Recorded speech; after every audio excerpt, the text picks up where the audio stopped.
ఈ పోరాటాల జిల్లా శ్రీకాంతాచారి లాంటి చనిపోతే మాలాంటి వారు పదవులు త్యాగం చేసి తెలంగాణ చేస్తే నీ కుటుంబం దోసుకొని ఇవాళ కేసుల పాలై ఆ డైవర్ట్ చేస్తానికి రైతు దీక్ష అని ఇక్కడ దీక్ష పెడతాడంట. సిగ్గుండాలి మీకు ఒకసారి. అసలు సొరంగం ఎందుకు పూర్తి చేయాలి దానికి ఆన్సర్ చెప్పు. రావణవేలను ఎందుకు చేయాలి ఆన్సర్ చెప్పు. ఆయన వచ్చి దీక్ష చేస్తా అంట ఈయనంట పోస్టర్లు పెట్టుకున్నాడు నల్గొండలో. చెప్పుతో కొడతారు రైతులు. ఇవాళ 1,00,000 రుణమాఫీ అన్నావు, 6 విడతలు చేస్తే బ్యాంక్ వాడు వడ్డీ కిందకే పోయింది. మేము పైసలు లేకుండా నువ్వు చేసిన అప్పులకు వడ్డీలు కడుతున్నావు. 6,000 కోట్లు కట్టుకుంటా జీతాలు 1వ తారీఖు ఇచ్చుకుంటా ఆయన 15వ తారీఖు జీతాలు ఇచ్చేది.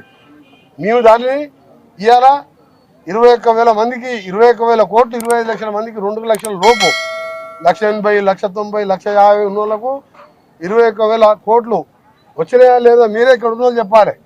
వచ్చిన వాళ్ళు ఉన్నారా? ఎండా 1,90,000 లక్షలు వచ్చినాయా? మిగిలినవి కూడా త్వరగా మిగిలిన వాళ్ళు అందరికీ ఇస్తున్నాం. రైతు భరోసా కూడా ఈ 28వ తారీఖు రోజు 100 ఎకరాలు ఉండని 12,000 లెక్క ఇస్తున్నాం. ఉపాధి హామీ కూలికి ఇలా 6,000 లెక్క ఒక ఇన్స్టాల్మెంట్, మళ్ళీ 3 నెలలకు మళ్ళీ ఒక 6,000. కనీసం ఉపాధి హామీలో 20 రోజులన్నా పని చేసి ఉన్న వాళ్ళు హైదరాబాద్ ఉన్నా సరే 20 రోజులు చేస్తే చాలు 12,000 ఇస్తున్నాం. ఇవాళ 200 కరెంటు వాడే గుడిసెలకు ఉచితంగా 50 లక్షల కుటుంబాలు అంటే ఇంటికి ముగ్గురు వేసుకున్న 1,50,00,000 మందికి కరెంటు బిల్లు లేదు.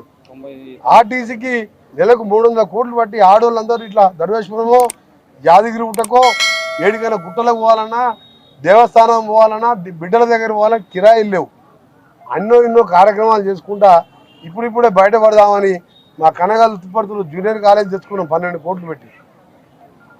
ఇవాళ సొరంగం గురించి మర్చిపోయి ఫస్ట్ నల్గొండ జిల్లా ప్రజలకు క్షమాపణ చెప్పి నువ్వు రైతు దీక్ష చేసుకో. నువ్వు మొగాల కాలు పైకేసి నువ్వు చేతుల మీద నడిచినా నీకు మొన్న పార్లమెంట్లో 16 సీట్లలో ఏ విధంగా గుండు సినిమా పెట్టిందో వచ్చే అసెంబ్లీ ఎన్నికల్లో కూడా మళ్ళా గుండు చిన్నానే. నీ మోసం మాటలు. దేవుడు ఏంటంటే కల్వకుంట్ల కుటుంబానికి మాటలు మాట్లాడేది ఒకటి ఇచ్చింది. ఆ మాటలకు కూడా కొన్ని బయటపడ్డాయి. ఇక ఇప్పుడు ఏమైందో ఢిల్లీలో ఏం జరిగింది. ఇప్పుడు కేటీఆర్ రోజు ఎక్కడ ఏ కోర్టుకు వేస్తుందో తెలుసు. అది చట్టంలో కోర్టులో ఉన్నది కాబట్టి న్యాయస్థానంలో ఉన్నది నేను మాట పెట్టింది. నేను ఒక్క మాట అడుగుతున్నా సోదరులారా, ఇవాళ జీతాలకు పైసలు లేవని చెప్పే సన్నాసులు, ఇచ్చిన హామీలకు నెరవేర్చే ముఖం లేని సన్నాసులు అడగాల మీరు ఖచ్చితంగా. ఏం అడగాలి? 10 ఏళ్ళు మరి మీరు లేరా అసెంబ్లీలో? 10 ఏళ్ళు బడ్జెట్లు పెట్టినప్పుడు మీరు లేరా? 10 ఏళ్ళు controller and auditor general CAG రిపోర్ట్లు వచ్చినప్పుడు మీరన్నా లేరా? ఇంకొకటి నాకు తెలియక అడుగుతా, లగ్గం పెట్టుకునే ముందు చూస్తారా లగ్గం అయిపోయినాక చెప్తారా? ఎవడన్నా లగ్గం పెట్టుకునే ముందు చూస్తారు కదా. ఆడ ఏమున్నది పరిస్థితి, అవతల అత్తగారింటికి పిల్లనిస్తున్నాం, కొత్తింటికి వాళ్ళు ఉన్నోళ్ళ లేనోళ్ళ ఏం సంగతి, ఏమున్నది ఏం లేదు చూసుకుంటామా లేదా? దీన్ని చూసుకొని చేస్తాం. మరి నువ్వు హామీలు ఇచ్చేనాడు, ఈ అభయహస్తం అని మేనిఫెస్టో ఇచ్చేనాడు, ఆ రోజు సోయి లేదా?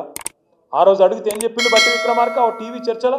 మాకు మొత్తం తెలుసండి, 50 ఏళ్ళు దేశాన్ని నడిపిన వాళ్ళం, మాకు తెలియలేదా, మాకు లెక్క తెలియదా, 5 సార్లు మంత్రులైన వాళ్ళం అని కోమటిరెడ్డి వెంకటరెడ్డి చెప్పిండు. 5 సార్లు మంత్రులు ఎంపీలైన వాళ్ళం, మాకు అన్నిరికే సంపద సృష్టించుడు తెలుసు, మా కేసీఆర్ కంటే ఎక్కువ తెలివి ఉంది, అన్నీ చేసి చూపెడతాం 100 రోజుల్లో అని మాట్లాడిందా లేదా? ఒక్కసారి గుర్తు తెచ్చుకోండి. నేను మీకు ఎందుకు చెప్తున్నా ఈ మాట అంటే, ఇవాళ మా దేవన్న చెప్తున్నాడు, రిటైర్ అయిన ఉద్యోగులు దాదాపు 8,000 మంది ఉన్నారు. వాళ్ళకి ఇప్పటిదాకా రిటైర్మెంట్ బెనిఫిట్స్ వస్తలేవు, వాళ్ళకు పెన్షన్లు వస్తలేవు, వాళ్ళకి రిటైర్మెంట్ బెనిఫిట్స్ పడతలేవు. కోర్టుకు పోతున్నారు ఒకరు పోతే కోర్టు ఒక్కొక్కలకు రిలీఫ్ ఇస్తాను. డిఏలు 5 ఉంటే ఒక్కటి ఇచ్చిండ్రు. పిఆర్సీ దిక్కు కూడా లేదు, పిఆర్సీ చూసుడు లేదు, మీకు జీతాలు ఇచ్చుడే ఎక్కువ అని మాట్లాడుతున్నారు. అందుకే దయచేసి నేను మిమ్మల్ని కోరేది, ఎప్పుడైనా మనం చూడాల్సింది ఆస్తులు అప్పులు 2 చూడాలి. ఆనాడు మీరు అప్పచెప్పినాడు బడ్జెట్ ఎంత, ఈరోజు ఎంత, ఆ రోజు అప్పు ఎంత, ఈరోజు ఎంత. సంవత్సరానికి కేసీఆర్ 40,000 కోట్లు అప్పు చేస్తే గిన్ని పనులు చేసిండు. రేవంత్ రెడ్డిని మీరు అడగాలి, ఒక సంవత్సరంలో రేవంత్ రెడ్డి ప్రభుత్వం చేసిన అప్పు ఎంతో ఎరికేనా? 1,40,000 కోట్లు. 1,40,000 కోట్లు కేసీఆర్ ప్రభుత్వం సంవత్సరానికి 40,000 కోట్లు అప్పు చేస్తే ఒక్క సంవత్సరంలో రేవంత్ రెడ్డి ప్రభుత్వం చేసిన అప్పు 1,40,000 కోట్లు.